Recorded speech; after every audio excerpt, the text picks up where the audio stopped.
New York Attorney General Letitia James will make her first federal court appearance in Norfolk, Virginia. James is charged with felony bank fraud and making false statements as part of a mortgage fraud investigation. Her legal team is asking the court to throw out her indictment. They argue the lead prosecutor was unlawfully appointed by President Trump. Yesterday, Democrats in New York rallied in support of the Attorney General, who has called the charges a political attack.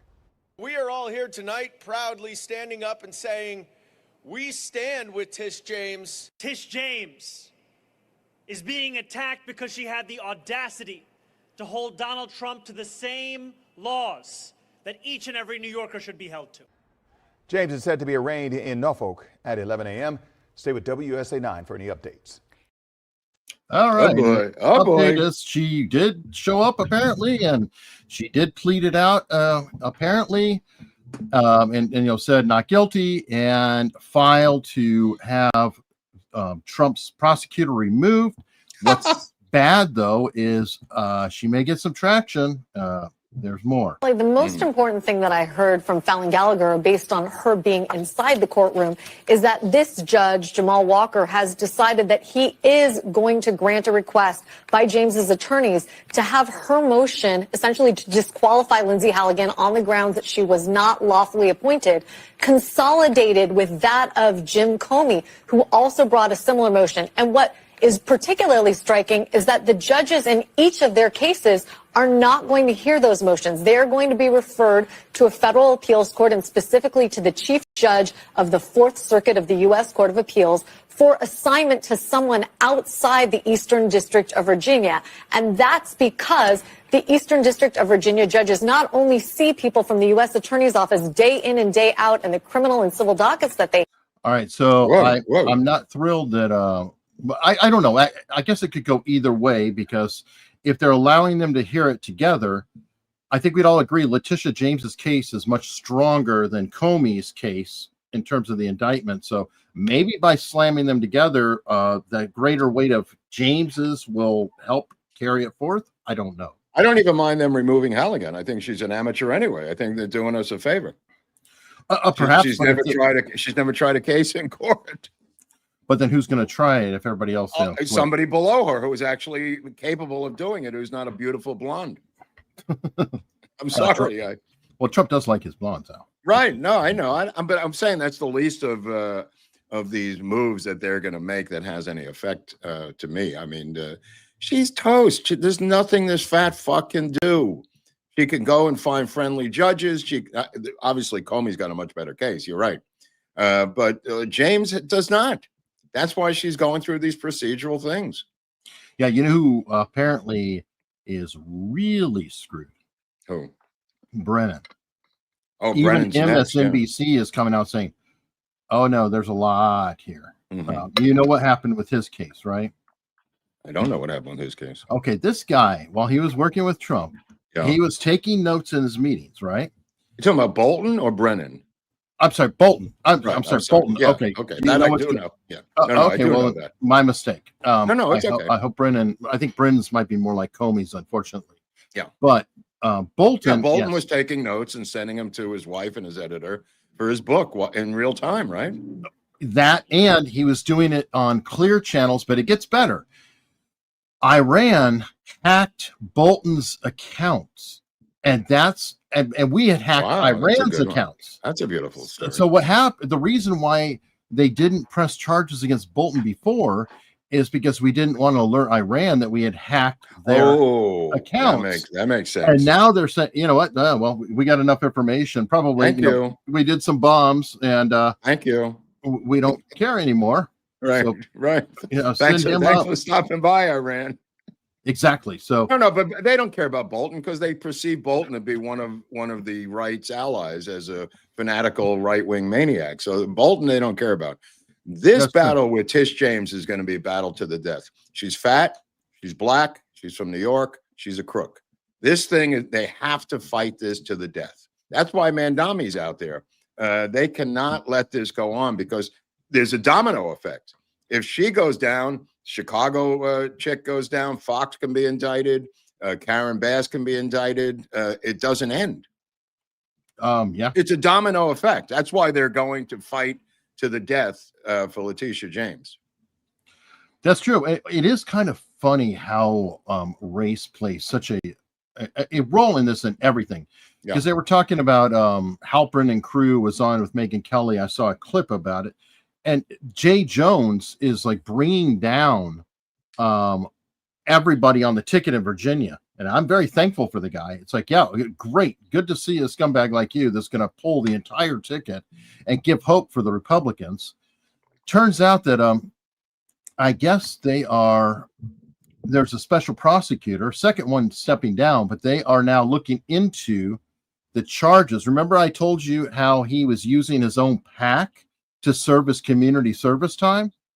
Vaguely. Okay, well, he got assigned community service instead of jail time for his reckless, speeding. And that thing. Right. Yeah, right. So he went ahead and worked on his PAC and then counted that as a community service, which is just egregious. Oh, right. Okay. All right. And now that's being investigated. But they just have to drag him across the November 4th finish line, though.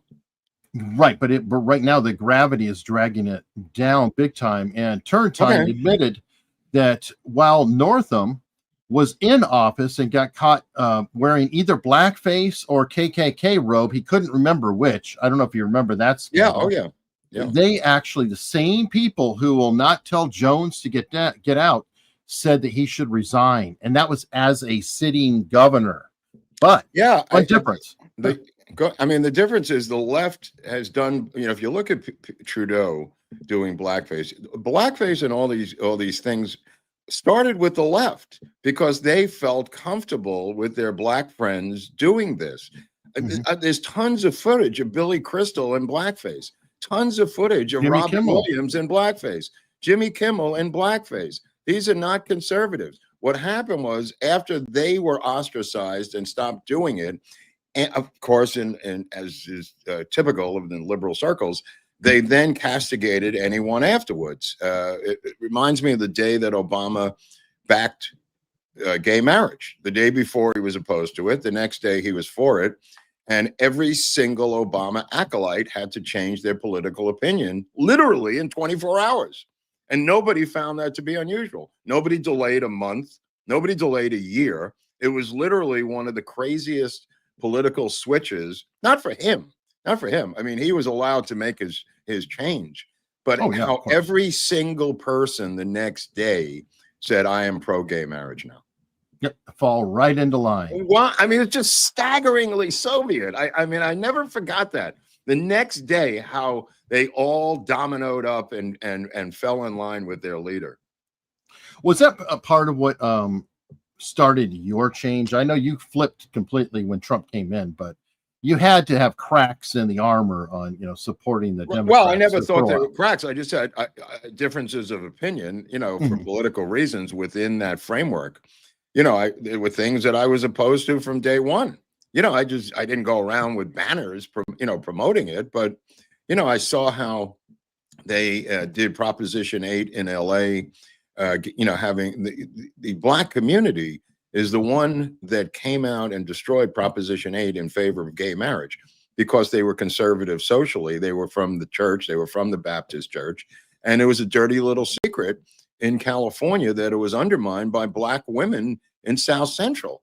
That's just a fact. I mean, there were fissures within the Democratic Party, and they still are to this day for various things. And we've seen the exit of Latino males. We've seen the exit of big chunks of black males coming over to Trump because of those fissures.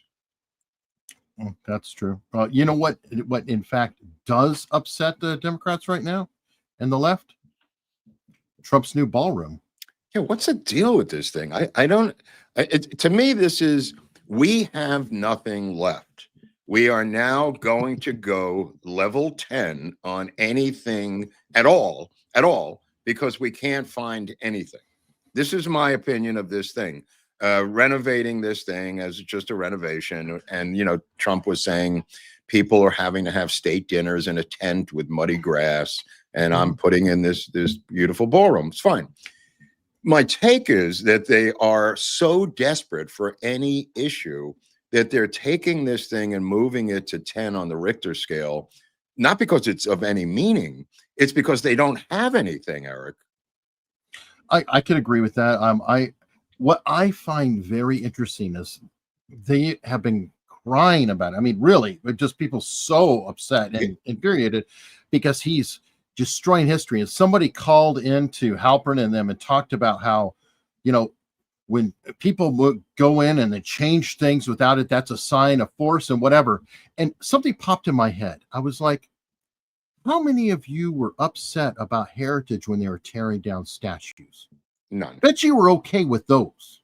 Bet you were perfectly cool with these statues that have been around for, you know, literally a couple hundred years, damn near 100 years, whatever, long period. No, we could tear those down.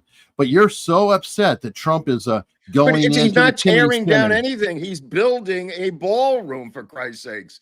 It's going to be, you know, perpendicular to the White House at the end there on the well, east. he did tear down the walls and stuff. You got to demo before you do construction. What does that mean, though? I know, but I'm saying he's building a ballroom. Do they want the ballroom to be built on another planet and lowered down by helicopter?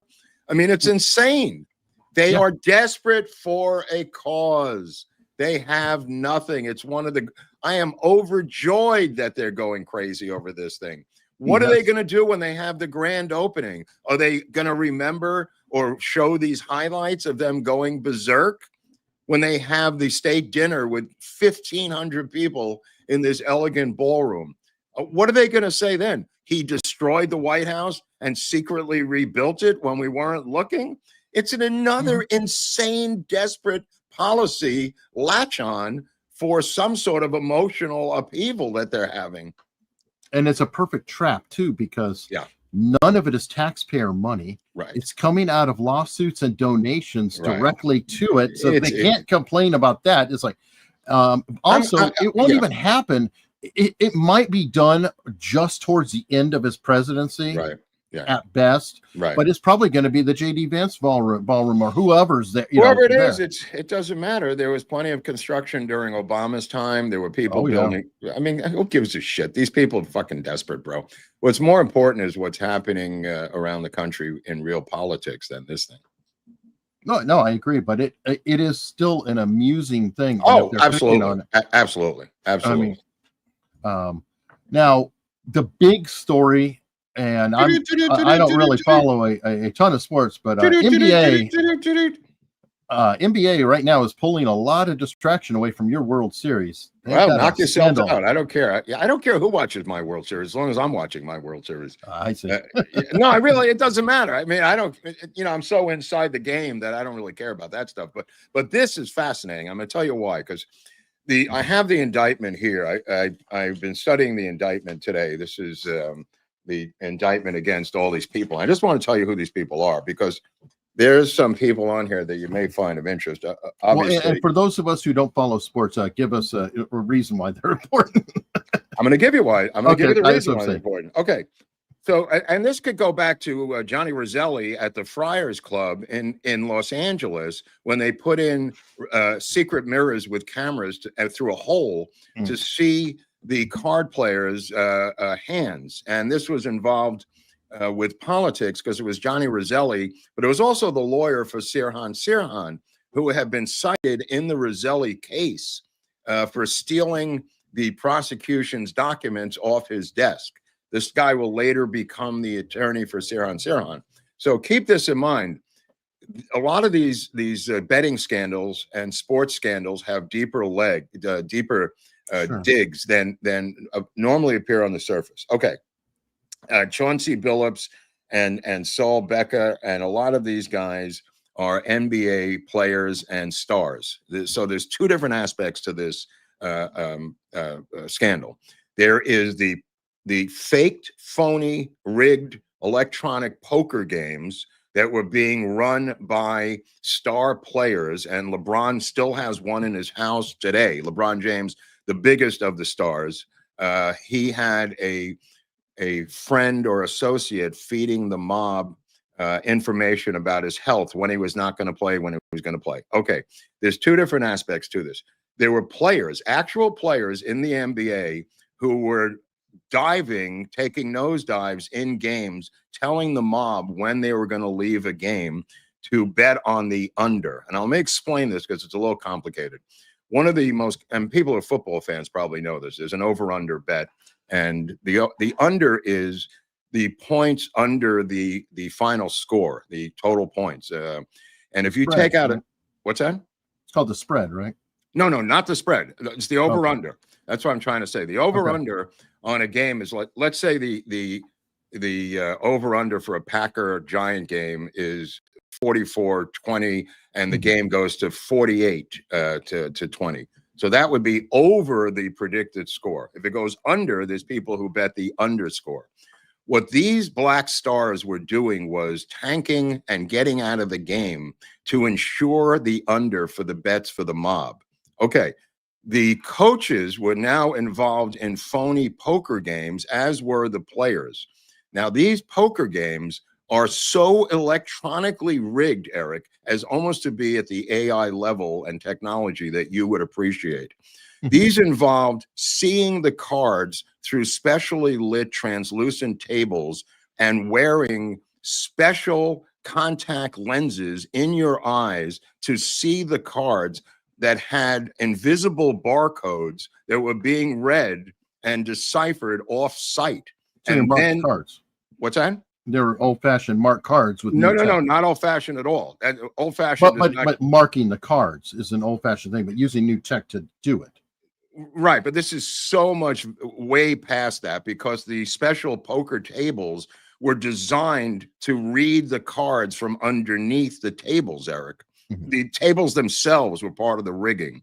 The cards were part of the rigging. The card counting and dealing machine, shuffling machines were also rigged. All of this information was provided to off-site people who quickly were able to pass the information back to a special player in the game who was able to use that information to win the hands. And these other stars from the NBA were involved in finding big fish to come into the games. So because of their stardom, you can't run these rigged games unless you have big fish.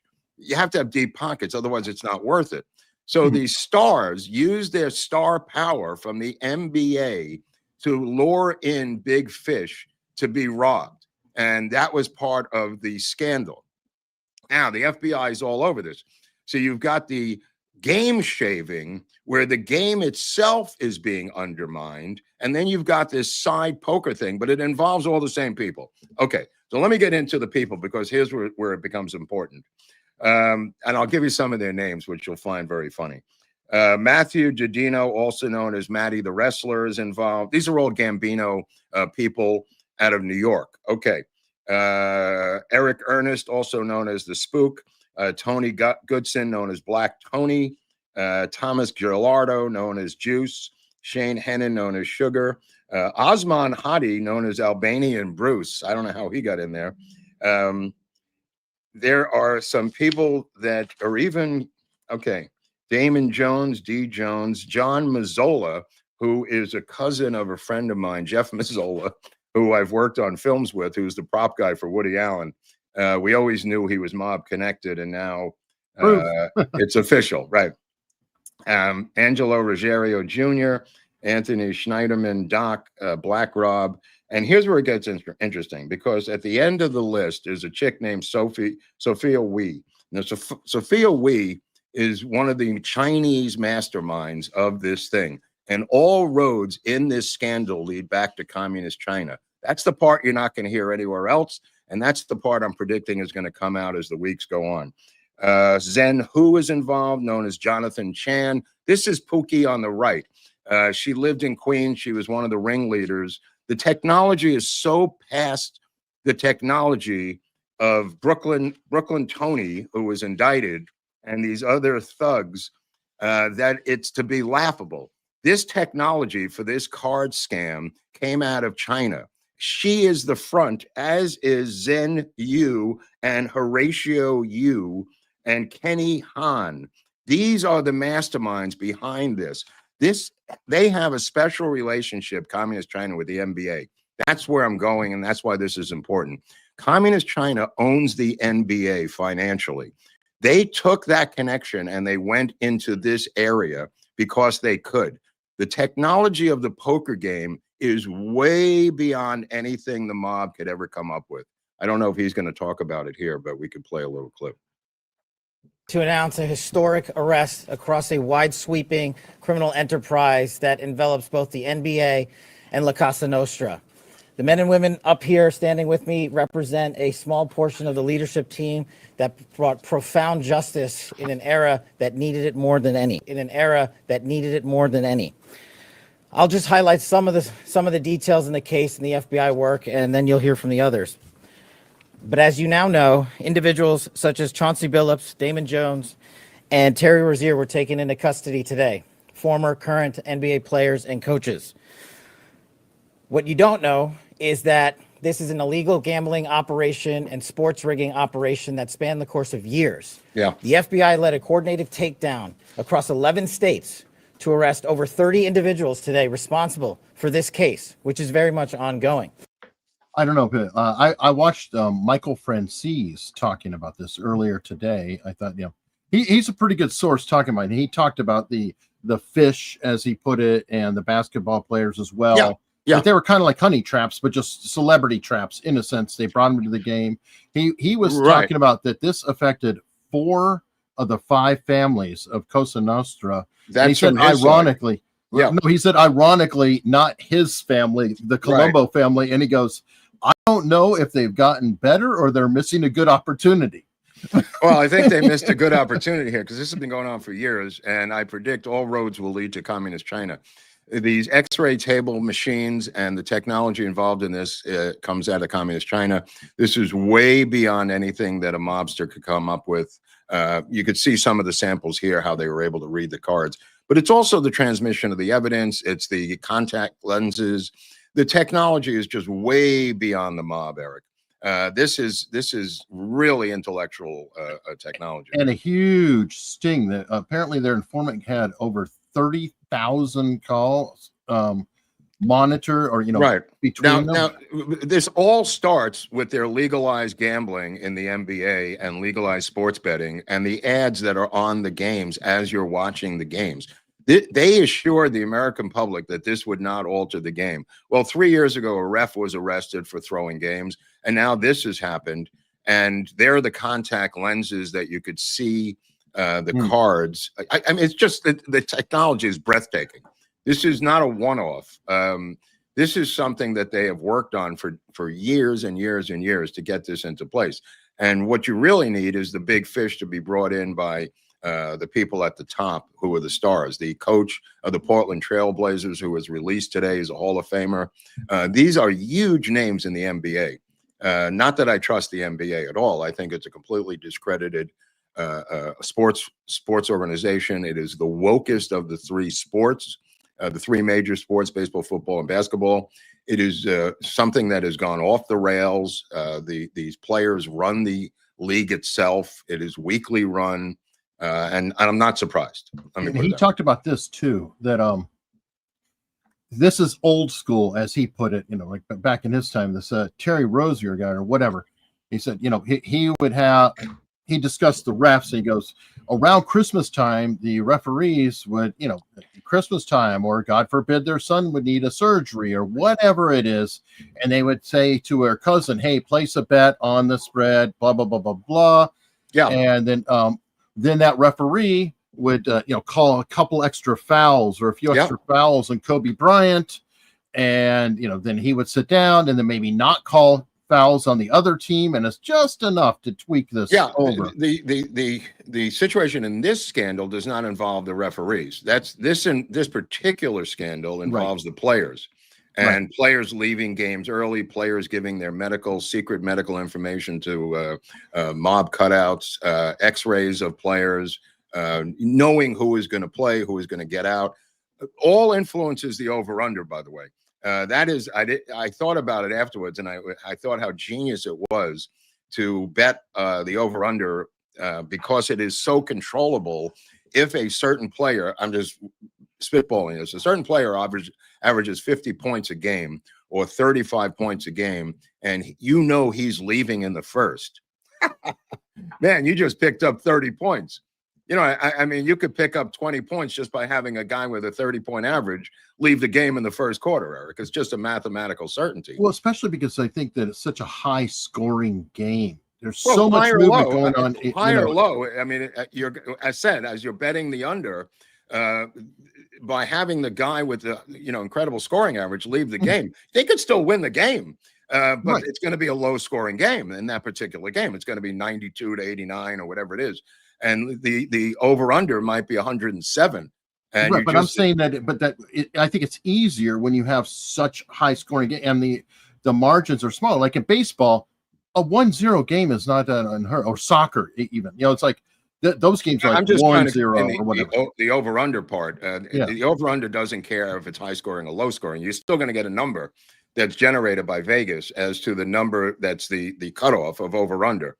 The total points, and if you go below that, it could be a low-scoring game. Again, you would have a higher number. Yeah, I understand that, but I'm saying when you have a big number to work with, it's easier to squeeze in a little tiny bit. Whereas in a lower-scoring game, there's a huge effect. Like the over/under works here because if it's 100 and they still win the game by 4 points instead of 6 points, who cares? They won the game. It's very hard to do that if the game only has 1 point. Or the over/under. Right. No, but I'm saying let's say the over/under is 200 or 201. So you got 101 points versus 100 points. So the over 201 points scored in that game means you bet the over and you won your bet. If you bet the under on that below that score, then you win your bet. So it varies. The over/under number of total points is going to vary, like in football. But the point that a star could leave and have knowledge of that is breathtaking. I mean, it's a huge advantage. I think he did it for $200,000. I mean, that did not come cheap. But the fact they're making millions and it's not enough. There was a famous Boston College point shaving scandal back in the day in the 1950s. And these were college kids, didn't have any money. So the mob picked them off and gave them money, because they were on scholarship. They didn't have any money for anything. These guys are making tens of millions of dollars. It's insane. It's insane. The greed is insane. And they're taking these guys down. They're going to do real time.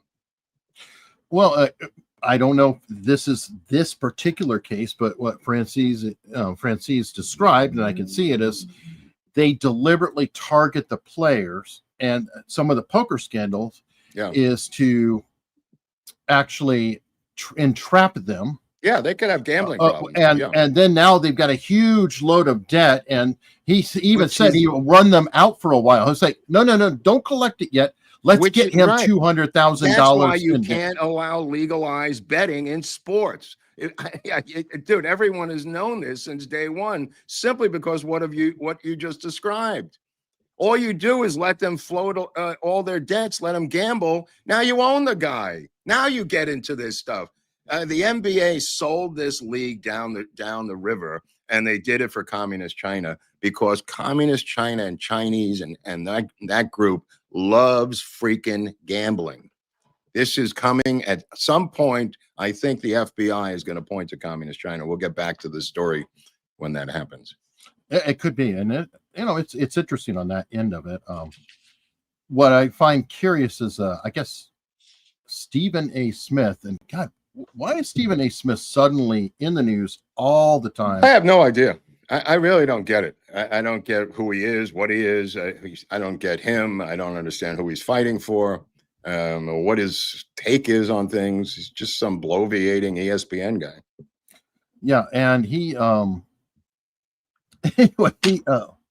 was blaming Trump for this, which kind of makes me wonder is he somehow involved in the background? Why is he so concerned about this and going, oh, Trump is busy and this is all Trump and he's behind everything? Trump. That's really bizarre. No, Stephen A. Smith has aspirations to be the Democratic nominee against Newsom. He's trying to position himself so, again, they could take a fire in Brooklyn and blame Trump just to get that on the record. This is true. This is true. Yeah. All right. This was a pretty interesting event here. Another guy who is, well, I think he's forcing himself in the news because he can buy his way in the news, and that's Governor Pritzker. Oh, this guy. Holy and crap. Brett Baer did a fantastic job. Well, they're doing everything by the book. Why does Chicago have the highest murder rate of all the big cities? Well, we are not in the top 30 in terms of our murder rate. Indeed, well, our murder rate it has been cut in half over the last 4 years, and every year it's gone down by double digits. And if you look at all of the violent crime over the last 4 years, here's a map. There's the map, Fat Fuck. Yeah, look at the map, Fatty. 17.47 per 100,000 population. I deny that. Chicago is number I deny one. that Philadelphia, Houston, Dallas, San Antonio, Phoenix, Los Angeles, New York, and San Diego. What I'm explaining to you is you're when talking you want about to violent crime. Look, you can pull statistics up. No, I can't these are too. murders. I'm explaining to you that you want, our murder rate has been cut in half. And So very it must have been importantly, Brett, you got to hear this. Very importantly, we've been doing the things that are necessary to bring crime down, right? We've invested in community violence interruption. What the hell is that? No, I saw this live when it was on. So it was well done. It was well done. I wish he was harsher, but that's Brett Baer. But nevertheless, the fat bastard wouldn't even acknowledge the numbers. You could pull up any numbers you want, Brett. That doesn't mean I have Those are just stats. Yeah. I can pull up stats too. I can pull up stats too. I mean, Willie Mays hit 301 one year, but that doesn't mean I'm going to acknowledge them, Brett. Well, while we've on the subject of Brett Baer, I saw this. I was like, oh, well, very cool. Barry Weiss wants to hire him to take over the network news at CBS. That's interesting. Wow, he's like a kind of a middle of the road douche. He'd be a perfect, perfect. He's a talking anchor. head. He's a talking head, He's also known for being very straight down the line. I think out of all the anchors out there, he feels the least political. Left or right. He seems to be very, very old school. News.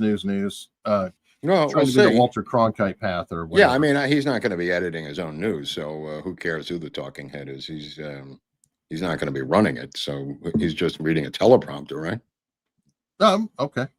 Yeah, I mean, that job, the one you're talking about, I mean, he's in debates and everything. I don't know if CBS is going to let him run a debate, but you're talking about the evening news. It's at 6 o'clock. Yeah, who cares? Right. Well, he'd take over. He'd be like the face of the network. Yeah. Which is far better than Dan Rather. Boy, they would commit Harry Carey if this happened. You know that, Eric. This is not fair to the older people who loved Dan Rather and stuff. Which is and Connie Chung. Fine. Yeah, perfectly fine for me. All right, well, to continue on back with Pritzker, I guess this guy's really trying to insert himself. This is Stephen Miller discussing him. What we are seeing from the radical left, from the Democrat Party, is a direct frontal assault attack on federal law enforcement, on the United States Constitution, and on the bedrock principle that the federal government is the supreme law of the land, that the Constitution is the supreme law of the land. You have Democrats in New York City, for example, encouraging the rioters who are assaulting ICE officers, removing criminal aliens from their communities. You have Democrats trying to create tracking apps to tell the criminals, the fugitives, the rapists, the killers, the cartel members, where and when ICE is going to be.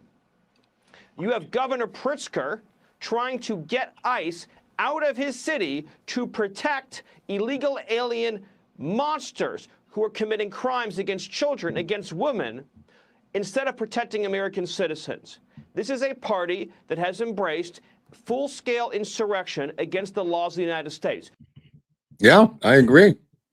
This is what we were talking about the other day. I agree on this. 100%. The question is, what do you do about it? Well, let's go to the other half, because when we're talking about apps, there's got to be some enforcement. Yeah. people continue to endanger the lives of law enforcement, you bet this FBI is going to chase every single one of them down. No one is allowed to touch a cop on my watch, and no one's going to touch a cop on our watch. And on the off chance that they do or participate in a scheme via an app or otherwise that does so, they will find themselves in handcuffs, just like so many of those that have tried to hurt law enforcement in the past. But now law enforcement is so well respected thanks to President Trump's leadership and the establishment of this Homeland Security Task Force. The American people are seeing what cops can do when you let them be cops. People continue to... They had an this is breaking news out of Alameda County last night, which is up in Oakland.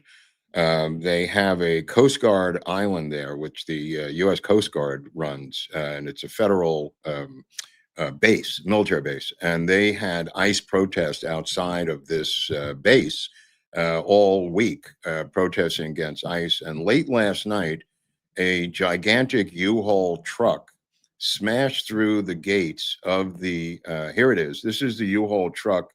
They riddled him with bullets. They urged him to stop, and they ordered him to stop. One of the protesters here, this is the footage you're seeing, and then they riddled him with bullets. He's alive. Not only alive, he's away. They don't even know who it was. No, they have the guy right there he's in the hospital right now. He's being treated for the bullet wounds, and he's been arrested, and he's in the hospital. It was some breaking news this morning for it. Okay, I know I had looked it up, and they were saying he walked away. I was like, what? No. He was gut shot. He was literally gut shot, and they have him. But I'm saying this is where this protest went to. They're still out in front of the base right now. There's still a handful of protesters out in front of the base. Despite this incident, there's now Oakland police there and Newsom's police or whatever kind of police they have up there. But who knows what was in that truck? I don't know, but being the guy who's doing a whole series on Oklahoma City, you can see where that kind of sends a tingle down my spine. Yeah. Of course, Ryder is saying, "Thank God it's U-Haul this time." That's funny. That's funny. You You should have a guy that goes out and spray paints vehicles or planes when they're involved in situations that are uncomfortable to the corporate name. Oh yeah, that's my new company. We'll throw a blanket on your thing. We'll spray paint it, whatever it takes. Your plane crashes, call us. We'll have someone there in 15 hours. Good idea. Now, positively, absolutely has to be there overnight. We're in a battle right now. Trump is pissed at Canada, and what's going on there? Stopped all the trade talks with them, and it's over an ad. Now I'm going to play the two-way coverage of it because I was going, is he overdoing it? What's going on? But first off, it's interesting because I think it's Doug Ford. I get confused about which one's a crackhead, the other's a bloviator. Right. One was the mayor and the other is the premier. And Doug Ford and Dan Ford, right? Is it Dan? I can't remember, but they're both Fords. It's the Ford family, and they don't make cars. But anyway, they ran this ad, and it wasn't Canada, is the province that ran it. Carefully, North Americans, that sound you hear is a trade war between the United States and our neighbors to the north, the Canadians. President Trump last night on Truth Social, and then again this morning, making it clear that this outrage committed by the Canadians will not stand. What's the outrage, you ask? I'll show you the outrage. Take that down. Give me 60 seconds, ladies and gentlemen. This is the cause of a massive war between the United States and its second largest trading partner, 107. Please play it all. When someone says, let's impose tariffs on foreign imports, it looks like they're doing the patriotic thing by protecting American products and jobs. And sometimes for a short while it works, but only for a short time. But over the long run, such trade barriers hurt every American worker and consumer. High tariffs inevitably lead to retaliation by foreign countries and the triggering of fierce trade wars. Then the worst happens. Markets shrink and collapse, businesses and industries shut down, and millions of people lose their jobs. Throughout the world, there's a growing realization that the way to prosperity for all nations is rejecting protectionist legislation and promoting fair and free competition. America's jobs and growth are at stake.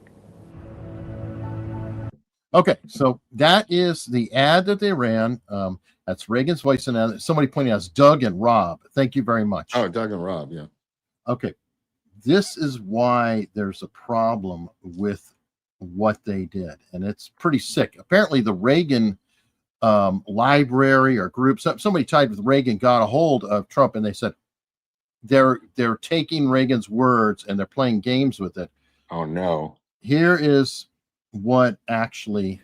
Now, it hasn't always been easy. There are those in the Congress, just as there were back in the 30s, who want to go for the quick political advantage, who risk America's prosperity for the sake of a short-term appeal to some special interest group, who forget that more than 5 million American jobs are directly tied to the foreign export business, and additional millions are tied to imports. Well, I've never forgotten those jobs, and on trade issues, by and large, we've done well. Well, I've never forgotten those jobs, and on trade issues, by and large, we've done well. In certain select cases, like the Japanese semiconductors, we've taken steps to stop unfair practices against American products. What steps would those be? But we've still maintained our basic long-term commitment to free trade and economic growth. So, with my meeting with Prime Minister Nakasone and the Venice Economic Summit coming up, it's terribly important not to restrict a president's options in such trade dealings with foreign governments. Unfortunately, some in the Congress are trying to do exactly that.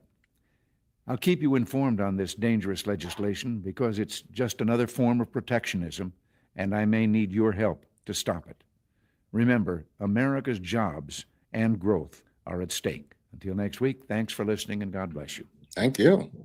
All right, so they pulled a piece of what he said like he was against it, but he was acknowledging that there's a stop pattern, but then he said, however, they forgot that. Remember, what's the rule about but? Behold the underlying truth. Or everything prior to this is irrelevant. Here's the second half. Yeah. And he just said they need tools in order to work this out. So that was. Well, there was a thing on the Babylon Bee that that Trump has signed an executive order deducting 7 runs from the Blue Jays to start the World Series because of his tariff against Canada, which I really approve. All right. Well, and on that note, Mark Carney is getting. He's looking to bet somebody, Carney. Apparently, that's right. He's trying to bet Trump, and he says that he's afraid. Trump's afraid to bet him on the Toronto's versus the Dodgers. Yeah, I don't know what Trump is afraid or not afraid about, but it's a strange World Series because it's international in scope. They have not been there since 1993 or 1992, so it's been a long time. Tip of the hat for them to get there. They got there with one of the biggest cheaters in the history of baseball, a guy named George Springer, who was on the cheating Houston Astro team. So I don't know how he hit the home run to put him there. He may have been wearing a wire once again. But let me tell you something. If they beat the Dodgers, God bless them. If they do it fairly, this has not been the case with the Houston Astros versus the Dodgers. Nor the Boston Red Sox versus the Dodgers. So the reason I sound conspiratorial is because there's a history of these two teams cheating in the World Series. So I wouldn't put it past another team. I'm sorry. I'm wearing this jersey today for Japan, I think. There you go. The Japanese viewership is going to be off the charts. It's a wet dream for Japanese baseball fans, because we have 3 superstar Japanese players, Sasaki, Yamamoto, and Ohtani. All 3 of them are megastars in Japan. The entire nation will probably shut down just to watch this World Series. It really is international in scope at this point. So the word World Series, which people used to mock, when it was Milwaukee versus Philadelphia, has now truly become a World Series. That's true. I mean, aren't there a lot of Dominican players too? There's always been, but yeah, a third of the players are Latino, by the way, more than a third at this point. In the Major League Baseball, Dominican, Cubans, Venezuelans, Puerto Ricans, that's huge numbers in Major League Baseball. All right. Let's shift to Hollywood a little bit. We've got Netflix, and I actually had another story on Netflix. Let me see if I still have that. But they're going all in on AI. Yeah, I put this up for you. This is your ballywick, but we spoke about this last week, and this is Ted Sarandos, the scallywag who runs this place. I have long discussions with Ted Sarandos over the Oswald project, but at the end of the day, he thought it was too expensive. But now he can do it with AI. He doesn't need me anymore. Well, here's what the other story I have, which is very interesting. It's a similar principle. Like, okay, why would they want to use AI? It's cheap. In the end, it is, super, super cheap. And how do I know that they are very focused on cheap? One, I think they've hit a threshold to where even if every single person in the world were to, pay $10, $20 a month, they don't have enough to budget the movies that they're trying to make. It's just the math doesn't work out. They've been dependent on investor money for all of this time. So what are they doing now? They've got a deal with Spotify, and they're bringing The Ringer suddenly to Netflix. Yeah, now, this is more consolidation, as we discussed last week. This is just two strange bedfellows consolidating, I think, right? It is two strange bedfellows consolidating, but it's also podcasts are dirt cheap. I mean, let's put it this way: why was it so worth it for Spotify to pay Joe Rogan all that money? Well, I mean, how much money do you think Spotify actually earned from Joe Rogan? I'm telling you, a lot, a whole lot of money. No overhead. And now Netflix has also picked up Kill Tony. I don't know if you're familiar with Kill Tony. Kill Tony. It's Tony Hinchcliffe's show. Okay. It's essentially an open mic that he's been doing on YouTube for literally years and years and years and years.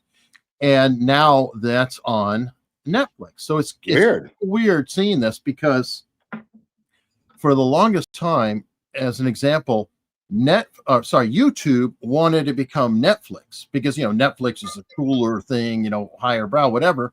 But Netflix is trying to become Spotify and YouTube because they're looking over there going, they've got all this cheap stuff and they're making the money. Spotify got into the podcasting. Why? Well, because they have to pay the record artists every time they play a song.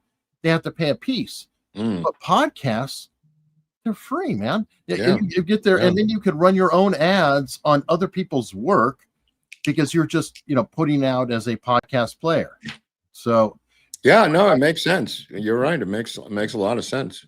I There's also the AI for the scripts for the movies that they want to make, which he's going to do, because the one of the most annoying problems for any studio is screenwriting, because you're not in-house. You are waiting for some guy in his underwear who lives in Santa Monica to finish a draft, which could take months, and you're beholden during that time period to some nutty guy in his underwear with cigars, who may have a drug issue and right. I mean, all kinds of issues, but it is the Achilles heel of movie production, and you're beholden to an outside person, one person, for months and months and months at a time. Think about how this drives them insane, and you'd understand my career. But the reality of it is, if they could go AI, they're going to be the first ones on board to get rid of that screenwriter. And it's also money. I mean, because you'll get $250,000, $500,000 payday, $1 million for other people. I mean, even the scale, even Guild scale is $125,000, $130,000. I mean, just for the guy just starting.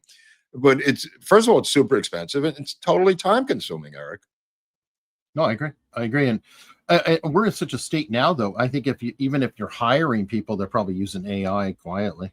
Yeah. Or the person you're hiring may do it. That's what I'm saying. And you may not know it. They may be representing themselves and they're using AI to generate the content and then punching it up. You're telling me if you were in college or high school right now, you wouldn't do it for a term paper? It's already happening. No, I'm asking you if you went back in time and had the availability in time when you were a kid. Yeah, well, I mean, there is a way that you can check it out. You say, here is a pen, here is a sheet of paper. write my essay sitting there, and let me know when you're done. Okay. I mean, it can be done, but they don't really want to. The ugly secret is they really don't want to proctor it. And the teachers don't really want to deal with it either, because the teachers, I think, are using AI to grade it. Oh my God. So it's going to be a lot of free in the next 50 years. One thing we're going to have is an expanded leisure industry, because there's going to be so much free time on the hands of everyone that no one's going to know what to do. Yeah. Yeah. Invest in Carnival cruise ships. Now, one guy who I'm sure wishes that he could have saved some money with AI, we were talking about recently, and it's Francis Ford Coppola. Oh, I thought you might like this, because we were talking about it. I feel terrible about it. I mean, he's now selling his watches because of Megalopolis. 14.3 on a $120 million investment. Yeah, and that's not unusual today. This is something he was in love with, tried to get set up at the studios for years. They didn't see the upside of it, so he said, I'll do it myself, which is the age-old rule, never use your own money. He used his own money, took a financial bath, and now he's selling his watch collection. I kind of have some respect for him doing that. Me too. Me too. I do love this post here. He was given the Razzie, and he wrote, I am thrilled to accept the Razzie Award in so many important categories for Megalopolis, and for the distinctive honor of being nominated as the worst director, worst screenplay, and worst picture at a time when so few have the courage to go against the prevailing trends of contemporary movie. Yeah. In this wreck of a world today, where art is given scores as if it were professional wrestling, I choose not to follow the gutless rules laid down by an industry so terrified of risk that, despite the enormous pool of young talent at its disposal, may not create pictures that will be relevant and alive 50 years from now. What an honor to stand alongside a great and courageous filmmaker like Jacques Tati, who impoverished himself completely to make one of cinema's most beloved failures, Playtime. My sincere thanks to all my brilliant colleagues who joined me to make our work of art, Megalopolis, and let us remind ourselves that box office is only about money, and like war, stupidity, and politics has no true place in our future. Well, cool your friend liked it down at the bottom. Your friend liked it. That's your friend. That's your friend. No, I mean, I was talking about me. He definitely blocked me. There was a movie called Jack that I talked about in the Robin Williams episode the other day, and Jack was Robin Williams in a grown man's body, but he's 10 years old. And it came out in like 1996. Unfortunately, it was directed by Francis Ford Coppola and also received Razzies, or the version of Razzies back then, because it was such a bad movie. But he wanted to work with Coppola. Coppola wanted to work with him, and they loved this idea. Unfortunately, Tom Hanks had done it in Big in 1988. Very well with Penny Marshall. But that was another incredible blunder by Coppola. No, it would, especially not his own money is what the point of the story. True. And by the way, Big was, I think, a great movie. Fantastic movie, absolutely fantastic. Try to watch Jack. See how good Jack is. And it's Francis Ford Coppola. Yeah. Wow. All right. Well, while we're talking about major producers, David Chase, very famous for The Sopranos, that is his creation, etc. He is working on a limited series for HBO, Project MKUltra, and it is the Sidney Gottlieb story. We'll see if this comes to fruition. I understand it's in development, but it's very expensive. Period piece, odd, different legal matters. We'll see. I'm rooting for it. I am too. I'd love to see what he does. Yeah, he's been trying to get a bunch of stuff made to no avail because of price. We'll see. I'm rooting for it. I guess it depends on who he can get cast too. Wouldn't that make the difference if he can get not really, somebody tied to it? not for that HBO limited series stuff. It could be unknowns, but the problem with that is that it's a period piece, which makes the budget literally double. Now, I have a question on that. Again, I'm going to circle back to AI. AI is getting so damn good that I can see it replacing CGI. Yeah. Isn't there a lot of CGI used in period pieces now to kind of, buffer over things like well, Scorsese did it in The Irishman, and took it on the chin because of what he did. There were certain things that are a bridge too far. There are scenes in The Irishman where De Niro is now younger, but it's still the 75-year-old De Niro, and you could see from his gait of walking that he's walking like an 80-year-old man. And it becomes a problem, even though he's got the face on his head of a 30-year-old man. There's a little bit where he steps off the curb, and I remember this in the back of my mind, where he's literally stepping off the curb like an 80-year-old man would step off the curb. There's no spring in his step.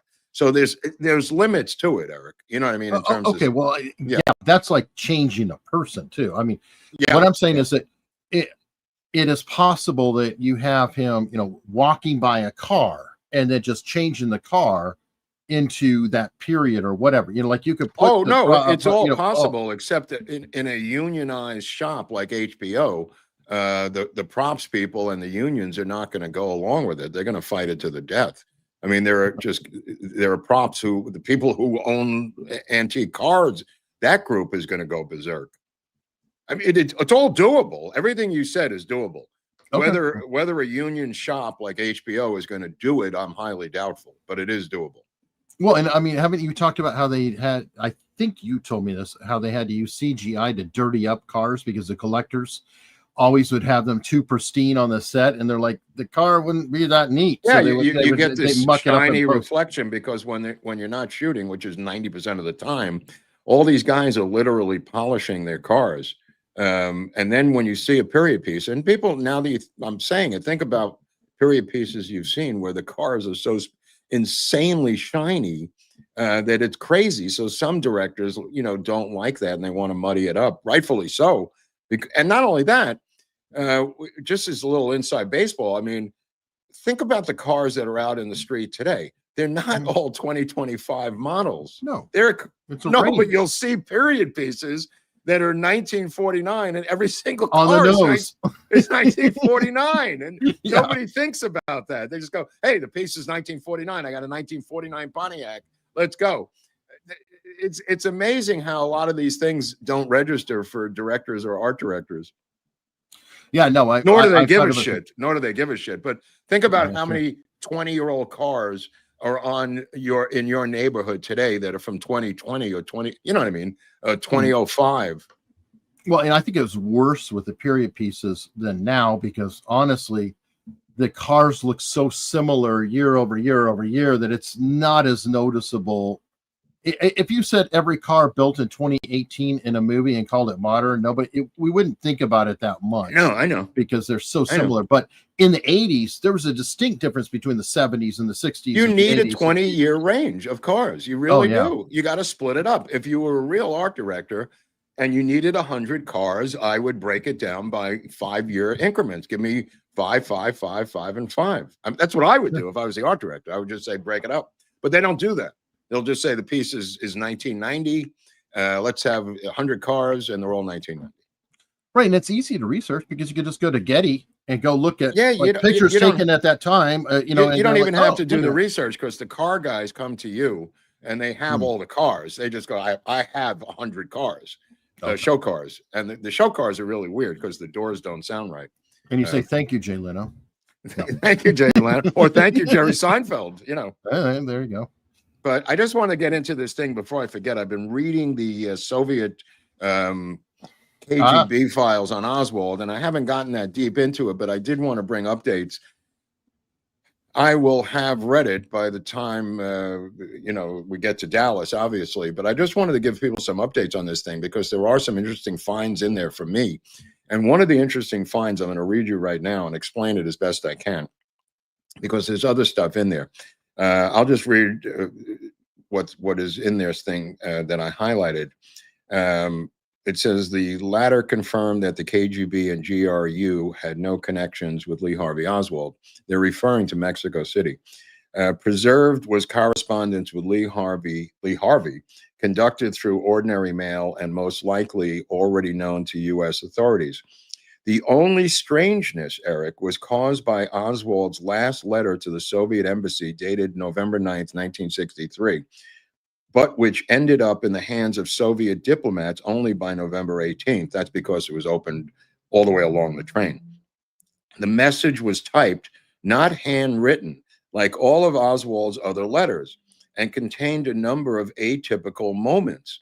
In the letter, Lee Harvey recounted that while in Mexico, he had turned to the Soviet embassy and the Cuban consulate with a request to provide him and his family with visas to visit the USSR and Cuba, but received a refusal. They're referring to the letter, the contents of the letter. Oswald wrote about surveillance from the FBI, as well as about a proposal from one of the federal agents to his wife, Marina, to betray the Soviet Union and remain in U.S. protection. The KGB resident in the USA who sent a cipher telegram translation of this letter to Moscow considered this document a forgery and a provocation. Oh, who? This letter was written. Any voice of anybody who might have typed that This letter? letter was typed up by Ruth Payne, and the reason the letter is important is it shows you the level of involvement of Ruth Payne in the conspiracy. That's what's of interest to me. This letter, the Soviets compared it to the wording of Oswald's previous letters, which they had, and realized, number one, it wasn't written by him. Two, it wasn't written in pen like his other letters. The language didn't match, and that it was a Soviet provocation to the Soviets from this letter, especially because it mentions hooking up with the KGB in Mexico City. So they knew this was a forgery from day one. What it does is it deepens the involvement of Ruth Payne in the plot, Eric, for the first time, lowers her to like another level, or raises her, depending on how you want to look at it, because she immediately types up this letter claiming Oswald did it, and she herself gives it to the FBI. Now she takes, and this is interesting, she types up the letter. So what can you do? You can type up a copy or use carbon, which may appear on the back of the letter. She doesn't do either one of those. She hand copies the letter by hand of her own letter in her own handwriting for herself. She copies it by her own admission. This is quickly sussed out by the Soviets as being a forgery. They don't call her out, but I am calling her out because we now know how much she was involved in the writing of that letter, and how she was the one who gave it to the FBI, and how all of a sudden she found stuff in the drawers, as the drawers of her house, which were completely ransacked by every law enforcement official in the state of Texas. She finds, moments before the Warren Commission is about to go to press, memorabilia from Mexico City, and gives it to Priscilla McMillan, who then gives it to the Secret Service right before the where Maureen Oswald's being held in Fort Worth, outside of Fort Worth. So the Mexico City thing is so important, and that's why I hammer it, because if you're a researcher in JFK and you believe that Oswald was in Mexico City, you're either extremely naive or part of the conspiracy to cover up the Kennedy assassination. It's either one or the other. So you're saying that Jefferson Morley is going to immediately release a statement saying that it turns out Lee Harvey Oswald was not in Mexico City. He's not alone. There are other people who believe that Oswald was in Mexico City. I'm not singling him out, but I'm saying if you still believe that he was there, you really are part of the problem, because that is part of the overall framing of Lee Harvey Oswald. And these KGB documents that were now released and somehow ended up in hands other than our own directly, and I say our own, meaning the National Archives, not me personally, have somehow been diverted to private researchers There's a reason. There's a lot of smoking guns in this document. And keep in mind, this is just a 300-plus summary that's footnoted towards the actual documents that are still in the former Soviet Union. So this summary is about almost 400 pages of a summary of real documents, which they say they are vouching for with footnotes to the actual documents. And for the argument, they go into detail how they are attempting to be blamed for the assassination, and they're flipping out that they have to put an end to this thing immediately, moments after the assassination. And they're in contact with RFK and Jackie Kennedy and others, and eventually aides to LBJ, to tamp down this, the Soviets did it stuff. And the other end of the spectrum is that the news media is blaming right-wing assassins for the killing of JFK. But liberals and leftists are the ones with those sources saying it. In other words, the Soviets point out in these documents that the fingering of right-wing assassins is being done by left-wing elements in the United States. It's a fascinating view of what's going on, and they're in contact every day, including with the Warren Commission that seeks Oswald's information. And we're going to get into that later on. We'll talk about it when we get to Dallas, and maybe earlier than that. Well, I mean, it kind of makes a ton of sense if you were the Soviet Union, and not long before you had a Cuban Missile Crisis with the same guy who was just assassinated, and you had nothing to do with it, you would be pretty upset saying, "It ain't me. It ain't me." Well, not just it ain't me, but they go into detail of how well they worked with JFK and how he was working with them. And in the analysis, it says, "Why would we want to do this to bring the wrath of our Cold War partner down on us and possibly military destruction?" And they cite Lenin and some other quotes about other people not using terrorist tactics and blah, blah, blah. But nevertheless, they make their own argument internally saying, why would we do this? Yeah, it like doesn't help us. It would be like saying that crooks worked for Israel. Right. Yeah. It would make an equal amount of sense. Yeah. I mean, it's really interesting how much information they do have, which we knew about since the 1990s, since the wall came down, because Mailer had gone over there and saw the documents. There were volumes and volumes of documents. I mean, these are only the footnotes and summary of the stuff. Now, this Luna has not commented on any of the substance that's in there, so I'm not expecting to hear from her. All I want to do is read it myself. I don't need her to tell me about it. No, it would be nice to read the original tranche, because I'd like to get copies of the originals. Provided with whatever they say it is, but not necessarily. We don't know. Right. I mean, this looks pretty accurate. I mean, soon he called me and stated that according to the information he had, the KGB had never had any contacts with Oswald. This is from Khrushchev's chief assistant. This is all internal. When they say contacts, they're talking about Mexico or the United States. Obviously, they trailed him around Minsk. I don't know if they ever spoke to him personally. They probably just observed him. There's no record of them interacting with him in Minsk. Let me put it that way. Well, we definitely have to get warmed up, because we are under a month away from the big event in Dallas. And the big event. I like the way you said that. Well, it is a big event. I mean, no, I know, cool. But that's another buzz phrase for it. We haven't been there in 2 years, and we've got an updated poster here of who is going to be here, with the in-person on the left, virtual on the right. And what do we have here? Anybody you know, Mark? Well, these two guys, Andrew Eiler and Mark, people get to meet them on Tuesday. Oh, that's fun. Yeah, on Tuesday, you'll see these two guys. They're very interesting, very, very polite guys. Yeah, you could get a virtual ticket too if you can't make it. Right, absolutely. Eric? I mean, you don't need to physically go there. I mean, if I couldn't make it, I would get a virtual ticket. Oh, yeah. I mean, right? I mean, a virtual ticket, I would actually get the virtual and download, so that way, it doesn't time out at the end of the year. So. Oh, that's a good point. That's a good point. Whatever. But what about the secret code? Can't they get some money off?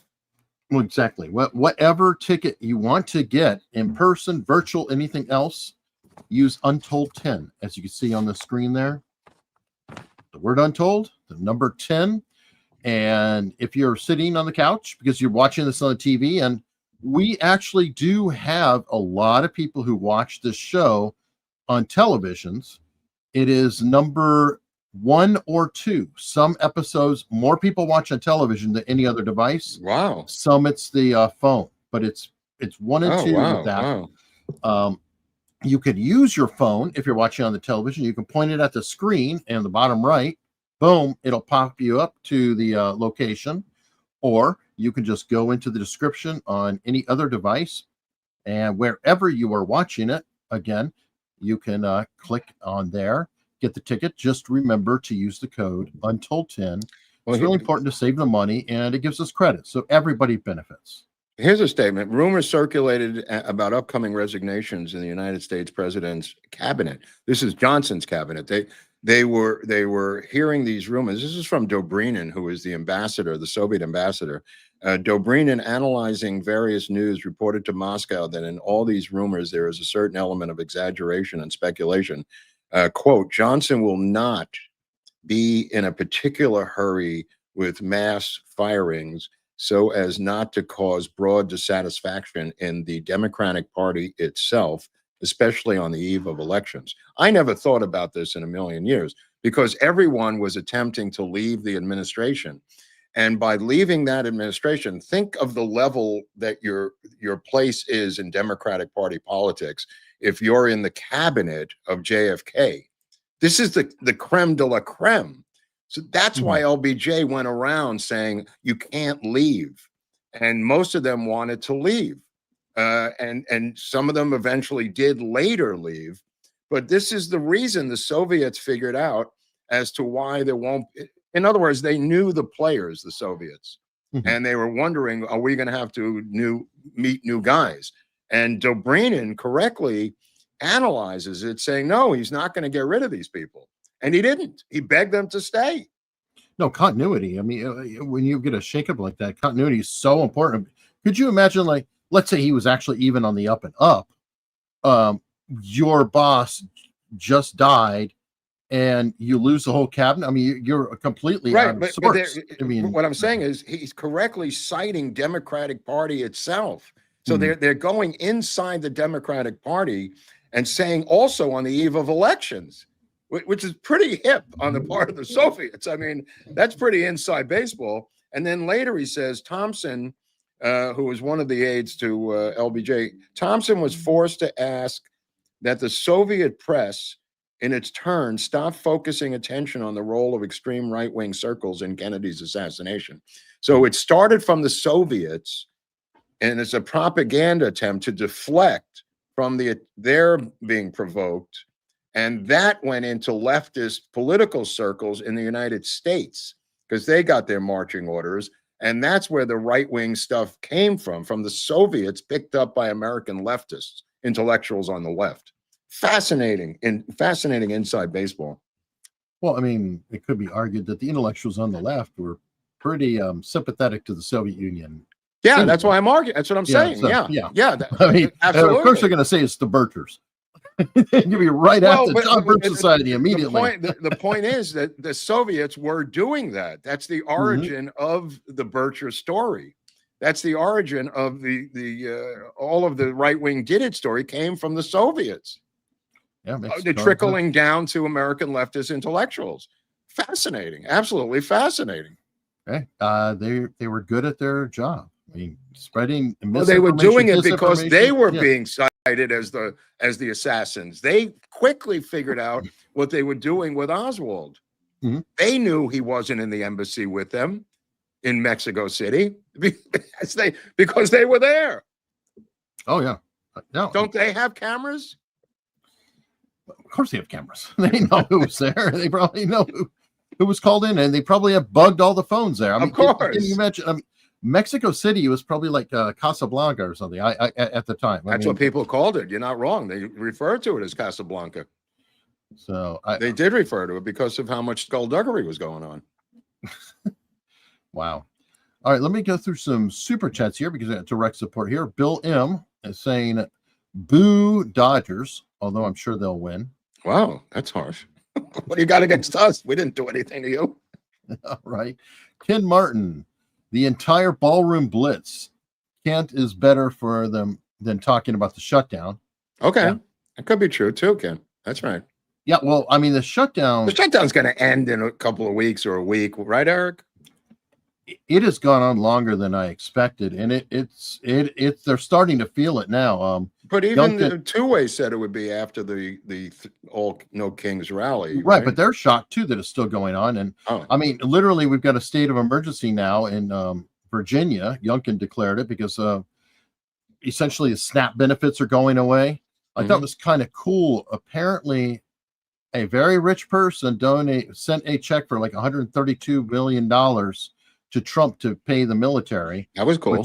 Yeah, probably Musk, right? I think it's probably Musk, but I don't know. I mean, he does know multiple billionaires, and that's why he's hated. That's hated reason number 38. He knows billionaires, and he has one. Yeah.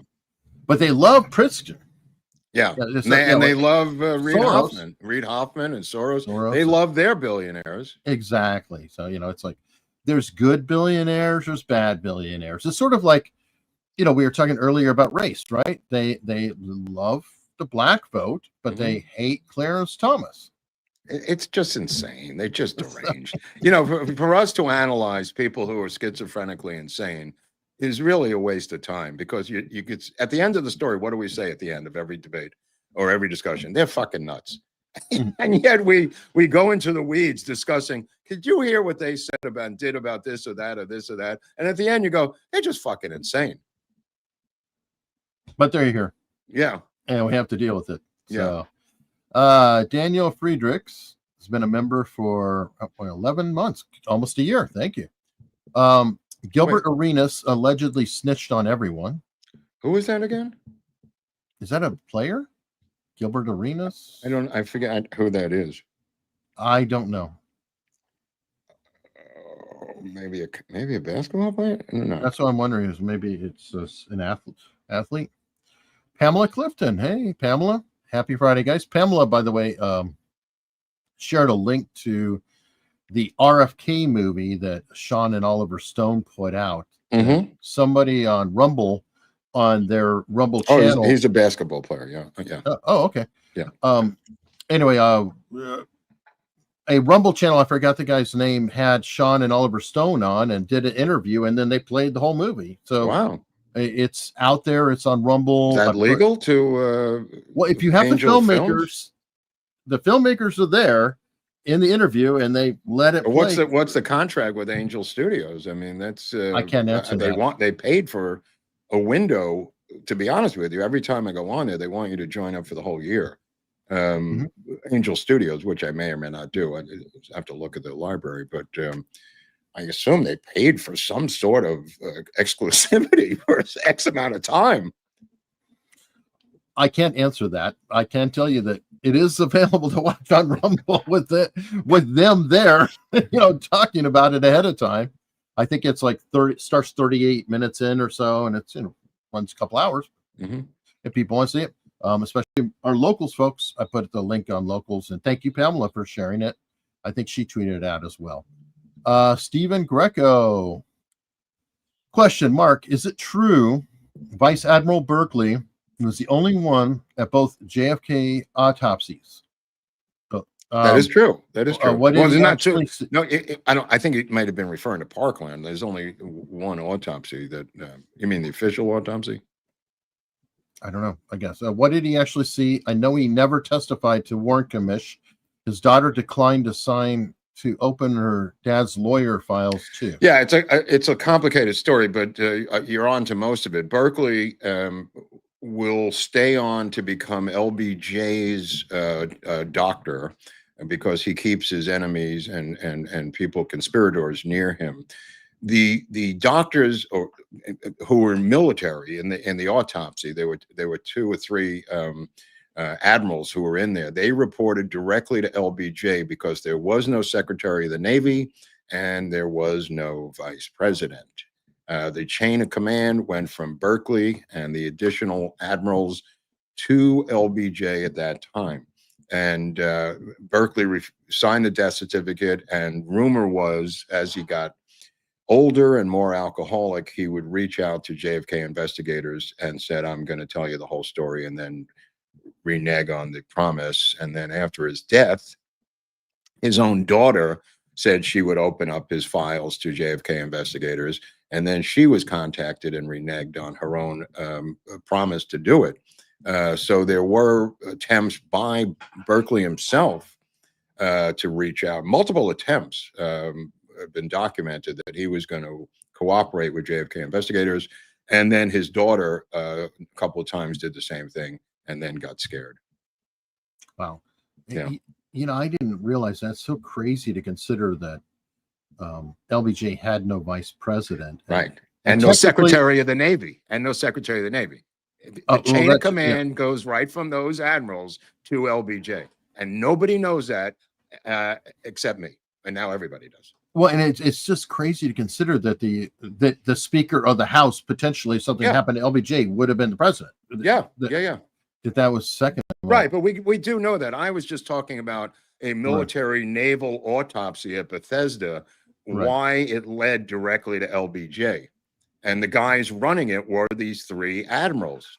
You know, you could say LeMay was in the bleachers, which may or may not be true, smoking a cigar, but he's not running the autopsy. These guys are, and Berkeley's one of them.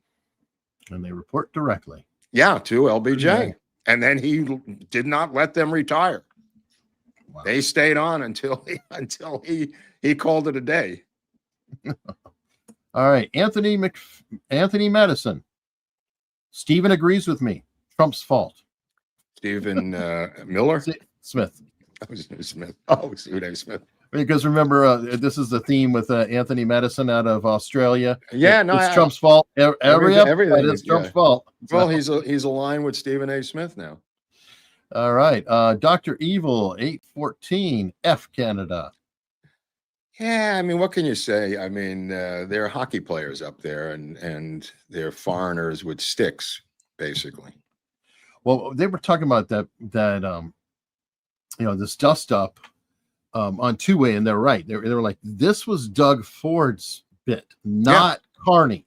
And they're that life is uncomfortable for Carney, right? Because Carney's been working his ass off to kiss Trump's ass left and right, every which way, and he's got this premier who keeps throwing crap into the works. Because remember, he's the one who cut off the oil lines. Yeah.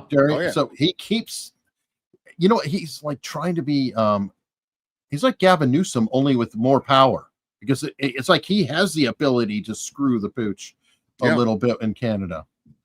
So I don't know. I mean, look at what Newsom has done here with this Proposition 50. He has single-handedly, as a dictator, violated the sovereignty of the committee, the bipartisan committee that was put in place by Arnold Schwarzenegger to deal with redistricting. This had gone back and forth, and Schwarzenegger, to his credit, created this nonprofit foundation that's bipartisan to deal with redistricting. So Newsom has done away with that now as a dictator, saying he will bring it back later, but right now it's an emergency, and he needs to get rid of every Republican congressman who was duly elected in the state of California. This is all the perfect example of a one-party Soviet state and dictatorial powers. He then takes $300 million of taxpayers' money on his own and begins to print up ballots, and then hundreds of millions of dollars spent to campaign for this proposition that he wants to succeed, because he's a dictator. And there's no other way to spin this thing, Eric. He has a Soviet-style government here without any challenges, and he put out a ballot that now has holes in it, so you can see when you're voting no, even that, just to make sure they have the ballot correct. Dudley Buchanan disagrees with you. It's King Newsom. King Newsom. You could say King Newsom or Premier. I like Premier Newsom better. It has more Soviet connotation to it. I like Wes Inman here, though. I love Art Carney. Don't know who this Mark is. Yeah, Mark Carney is a fraud. Art Carney is really the original brains behind the Carneys. I think so. Dove Tiggett or Dave Tiggett. Say it ain't so. Shohei, say it ain't so.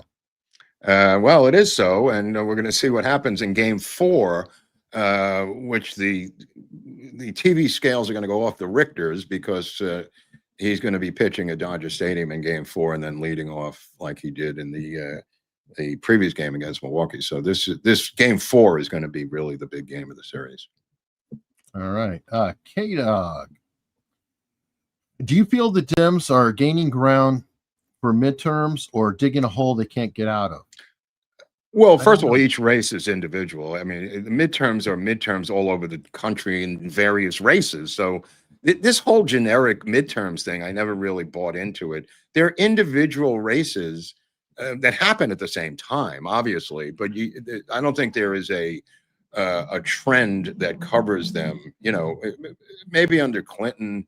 Well, it depends on the year, because in 2022, there definitely was. Yeah. When they overturned Roe v. Wade, it activated the left and the Democrats, who did show up in mass, everywhere, more so. But if there's nothing going, it depends. It's like Mondami's race now.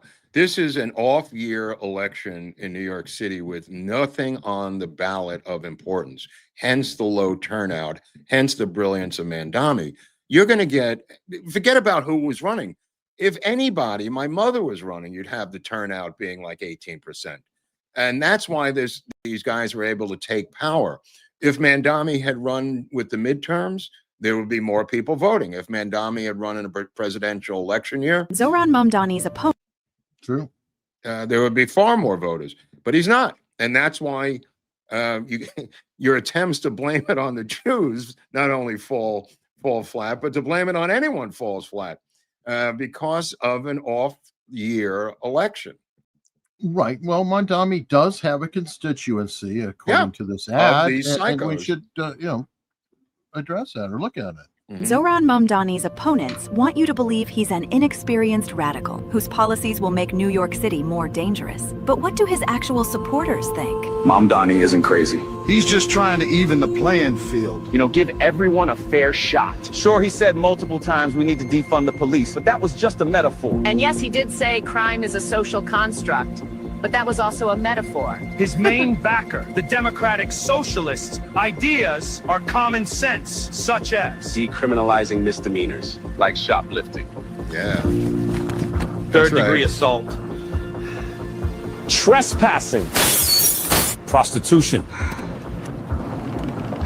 and drunk driving. With plans to decriminalize all drugs, Mamdani will be a job creator for drug dealers. Instead of helping us homeless get off the streets and into the mental health facilities we need, he wants to give us safe injection sites to do crack and let us sleep in subway carts. These are actual policies Mamdani and the DSA want to implement on day one. When a woman's being domestically abused, she finally won't have to deal with some pesky cop to arrest the abuser, but now a social worker to help, kumbaya the situation. Kumbaya. Breathe in. Breathe out. Mamdani is finally lowering jail sentences. Guilty! But Mamdani says you're free to go. Woo-hoo! Who cares if legalizing prostitution statistically leads to an increase for sex trafficking of women and young girls by 70%? You can't have safety without equality.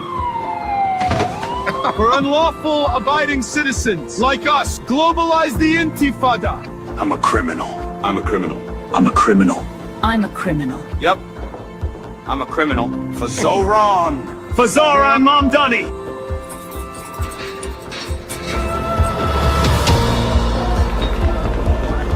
I didn't have a real job until I was 30, but sure, give me the keys to the city. What's the worst that can happen? Paid for by Cuomo for NYC. Damn, Cuomo. Great ad, except he walked it back and pulled it down after He's a one coward. day. He's a murdering coward. I mean, this thing's over. People don't understand this thing. I said it from the primary, and now people like Halpern have finally caught up to me on this thing. There's not a chance. What do the poly markets have this result being, Eric? I don't know.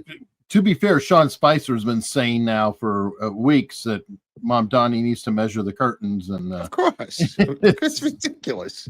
Of course, I mean, he's going to go to work as soon as he gets in there. He vowed to do these certain things, and he's going to do them. No, he's going to begin dismantling the city of New York, and we will allow. This is a small version of a symptom that happened in London, that happened in LA, that happened in Ireland. We are going to allow them to take over without firing a shot because nobody wants to get their hands dirty. And this is just going to continue because there is no pushback. Yeah, no, I mean, the ad was definitely. It's a great ad. We could look at it when they're putting us in gulags. It'll be fun to look at that ad. Well, it's a funny ad. It's AI. By the way, great use of AI. Yeah. And they did flag this is AI generated content on the bottom. But I don't know. We're going to see what happens. Oh yeah. We've got literally all the top 3 cities in the U.S. Run by Marxists. And it's so funny because people go, "What about the midterms?" The midterms, you can't even you don't even have control of the 3 largest cities in the country. I mean, this is being run by these are Marxist mega fiefdoms, people. These are not Charlotte, North Carolina, or San Antonio anymore. These are the 3 largest cities in the most capitalist country in the world, the United States. Yeah, well, but nothing's going to happen. What could possibly? We have elections, Mark. So don't worry, just have elections and vote. They said that in 32 in Germany. I mean, give me a break. You think they're going to keep having elections once they control these things? The reason they have one state and one party rule in California is because they cemented their power once they got in there. And this is what's happening with Proposition 50. And Gavin's showing how effective that is. Right. And how they're even tightening them more. You know, that's why the feds have got to come in and crush these people. Yep. If not now, when? If not now, when? Well, I mean, Trump won, so we had the breathing room to do it. So please, you know, and he isn't laying down the job. He has a lot going on. No, I didn't criticize him at all. I'm just saying, they have to follow what Stephen Miller is laying out and follow through on this stuff. Yeah. No, I agree. Let's see, Rick Thornhill, $1.99. Thank you very much. Diffuse 56, Tractor Guy. Eric and Mark, just wanted to say how much I enjoyed the episodes on Oklahoma City and Robin Williams, respectively. Right on. Thanks for all the work you both do. Tractor Guy. I got to get a tractor. I mean, these people with tractors have so much fun. You know, you get on the tractor, you're out there, you know, the weather's nice, you're driving around with the tractor. I mean, what could go wrong? Unless you're a congressman from Youngstown, Ohio. Then things could go wrong. I take that back. But the last tractor ride. The last tractor ride can go bad, you know. But basically, it sounds like a fun thing. You get the thresher on there, and you know you're going through your field of dreams. I'd love to drive one of those things. Yeah, and they're saying, yeah, I'd love to trade my work day for all these other people. Flea speech on Rumble with the Rumble rant said Peggy Sue Got Married is a fab F. Ford film, revived his career. Oh, Francis Ford Coppola. Oh, yeah. Okay. That's cool. Well, if you have a long career like he does, you're going to have like some ups and downs. That's for sure. You know, in terms of films, because he's hit it so hard. Yeah. You got to sell your watches. That's not a good day. No.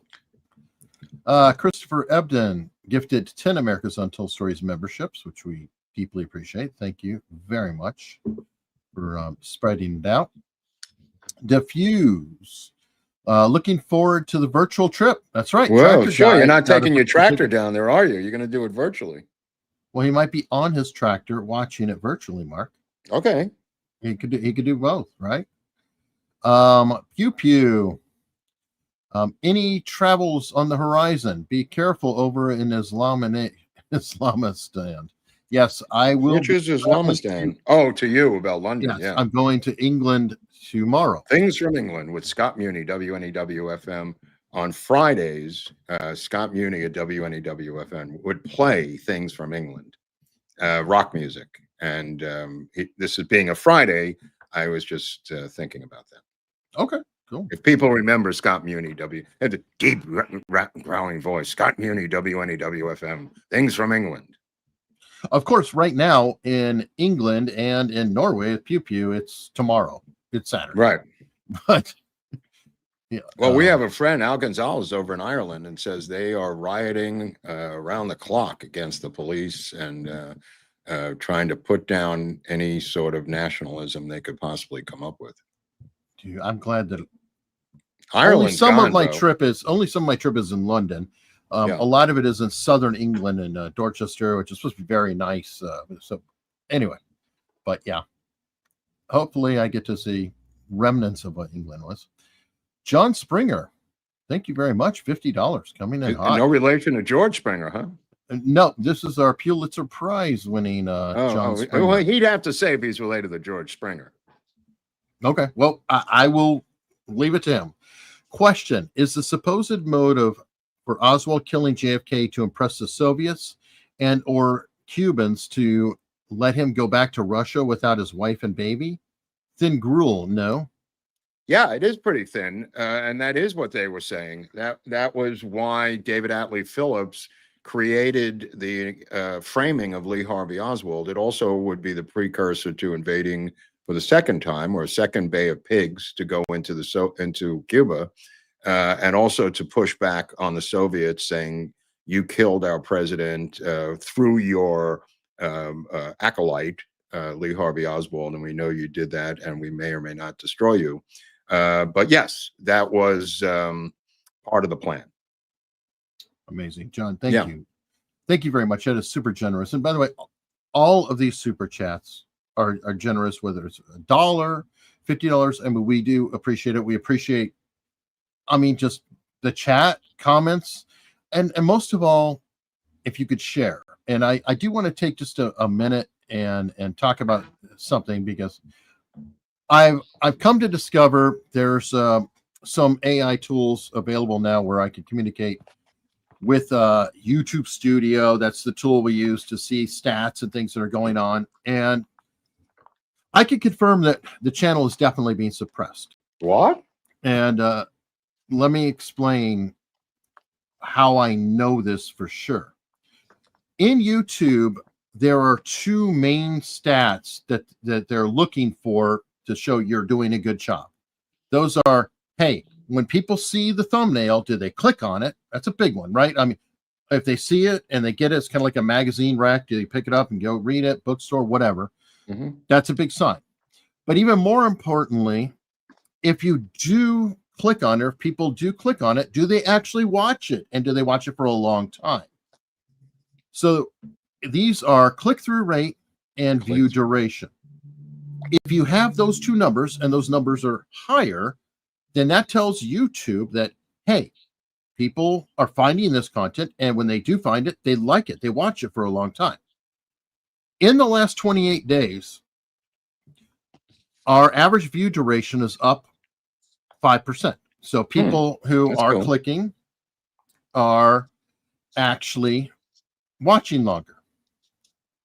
And our click-through rate, I don't have that exact number, was also up in the last 28 days. However, our views are down by 20%. It doesn't seem possible. Now, why are our views down by 20%? Well, because our impressions are down by 26%. Now, what an impression is YouTube showing your content to people. Wow. So that's the impression. That's called an impression. That is called an impression. Right. So if YouTube is showing it to you, you have the option to click it and watch it. But if they don't show it to you, you can't click and watch. Right. So this is, to me, proof that there's something going on here. Because now, if people were not clicking and they weren't watching, if the times they're watching less or whatever, then I would say, yes, that makes sense. Okay. Right. People aren't watching as much, so YouTube's not sharing with more people. But the opposite is happening. You guys are watching. You're incredibly supportive. But they won't let it spread out of the is tiny not room. sharing it with other people. We're in the tiny room, Eric. Yeah. And unfortunately, the room is shrinking. Right. So if you can, please, wherever it is, if you have a friend or people you know who might enjoy it, YouTube's not showing it to people. If you can tell people about it, it really does make a difference. Word of mouth will overcome any algorithm. And I'm just asking, please share it with a friend and people who may enjoy it. So, and also, you know, obviously the support, like here, A. Dudley Buchanan, thank you very much. You know, these direct user support, you're keeping us alive, because if your people are watching, less ad money. Unrelated to what you guys are discussing, but Mark, I really enjoyed your insights into Robin Williams. Yeah, it's a sad story. Whether it's Louis bodies or addiction or gaming addiction, whatever the fuck happened at the end, no one's really going to know. But it's quite a sad story what happened to Robin at the end. But it's offset by his amazing life. True. JS. What happened with Greenland? I watch on my TV when Mark wears a suit, but he's all business. Otherwise, iPad. I watch on my TV when Mark wears. Okay, when you have a suit, he watches on the TV. But now you're, dressed like a kid, so I guess he's watching an iPad. Oh, what does that have to do with Greenland, though? He probably just asked what's happening with it. What happened? Is he in Greenland, or this is? I think that the Greenland deal just never really went anywhere. I believe the people in Greenland voted no, that they didn't want to, and Denmark's not going for it right now. So a lot, but at the same time, I think that we are investing major money and they're expanding bases and things like that. So the result is still there. Our footprint in Greenland has increased, or will be increasing, which helps us strategically with defense and things like that. Bill M is a long-suffering Giants fan. And I hope that continues for the rest of your life, Bill. I really do. I only wish you the worst. As we're trying to encourage people to enjoy us and no, share. not if they say they're a Giants. There's a bridge too far, and they're called the hated ones for a reason. I see. A. Dudley Buchanan.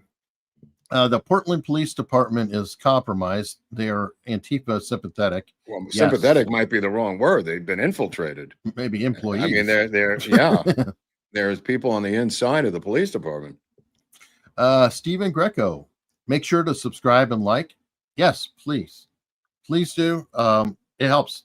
Liking is free. There's a button, and I don't even know how. You have to stick it to the man, Eric. Stick it to whom? No, the man being YouTube. We have to stick it to the man. We do. I mean, and I am being serious. I don't like to talk about, the channel, and because it's like a big whine. But the fact is, I'm looking at numbers What are going. you going to do? You're not whining. You're just telling us the numbers. Yeah, we have, let me see, 2,000 people watching, 783 likes. I know they more don't can have like fingers. it. They don't. No, have well, the fingers. people watching TV. People who are watching TVs, I get it. There's no easy way to like if you're watching a TV. That's cool. Well, there's that. When I watch it on TV, isn't there a thumb button there? Or well, I don't know how. On TV, I don't know. I don't know. Maybe There is all a these like button TVs there. are different. I see. Right. But I'm not sure. But those of you who are on a phone or a computer, you could help make up for the TV watchers who are ambulatory or macrame to their couch. But thank you, Stephen. We have Dustin Russell. Oh boy, why do we have Dustin? The other shoe to drop in the gambling world: college players and prop betting live during the game. Think plus 500 odds to fair catch a punt. This legalized betting has opened up a Pandora's box of problems. It was sold to us like legalized marijuana, and both have separate problems that we're now seeing unfold in the United States. This capturing of betting people who spend too much money betting, and the marijuana thing is a separate story. But there was a reason both of these were illegal.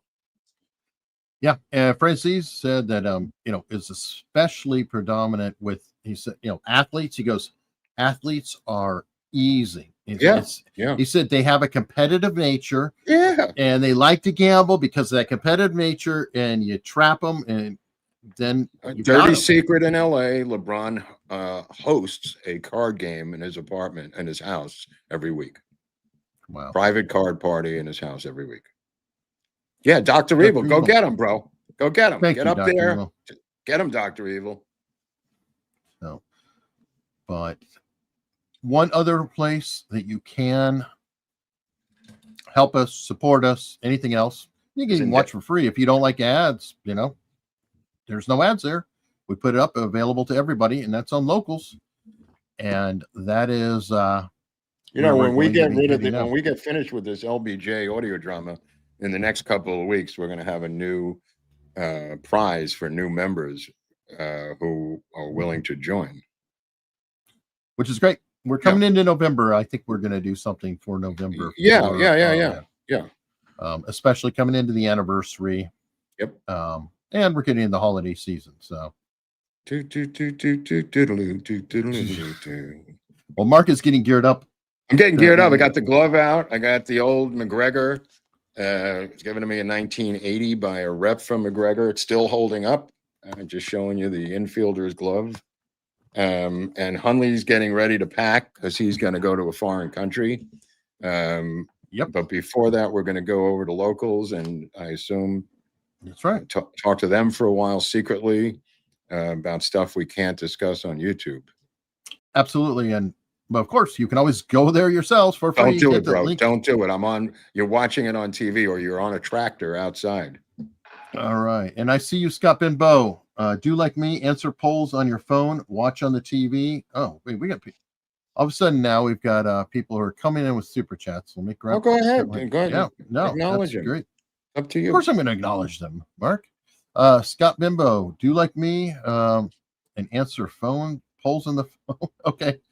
Yeah, some people are very cool and supportive in doing that, and like watching on one device, or they like it in somewhere else. One thing to note, and this is not just us, it's all creators. Those of you who say, "Oh, I go to YouTube and I turn on the video and I hit like real quick, and then I, do whatever," it goes away. It's not helpful. Oh my God, you're kidding me. Make sure you play it through. No, if you're going to do it, just hit play and please let it go through. Because what happens is if you send a signal, like you go to watch a video and you only do 30 seconds to hit the like button and leave, you're saying, yeah, hate it. You got here and now you hate it and you left. So I see. So it backfires. It kind of backfires. So yeah, if you do go anywhere, please just watch it, even if it's on mute. Please just watch it. Let it roll. Let it roll. Let it roll. It does make a big difference. Wow, I never even thought of that. Boo boo. Bing bang. Here in the Commie Gulag, we get government warnings on your show on the JFK app. Whoa. I consider that Badge of honor. It's a new show, Badge of honor. Yeah, that's how you know it's true. I'm getting them now with Oklahoma City too. I think Dragnet was called Badge of Honor in when Kevin Spacey was a consultant in LA Confidential. That was the movie name for Dragnet. No, okay. I think if anybody knows that, it's kind of obscure. Yeah, I don't know, but on that note, we're going to head over to Locals, and we have a final message from Agent Mulder from the FBI. Weird. Sent to Coveney? Hello, I am Agent Mulder with the FBI, and we have terrible news. A large sum of you are unfortunately infected with the strange supernatural disease that is keeping you from subscribing to this channel. I'm here to tell you that the only way to break free is to subscribe, and you should do so immediately. But if you don't, you must not worry. The FBI will be paying you a visit.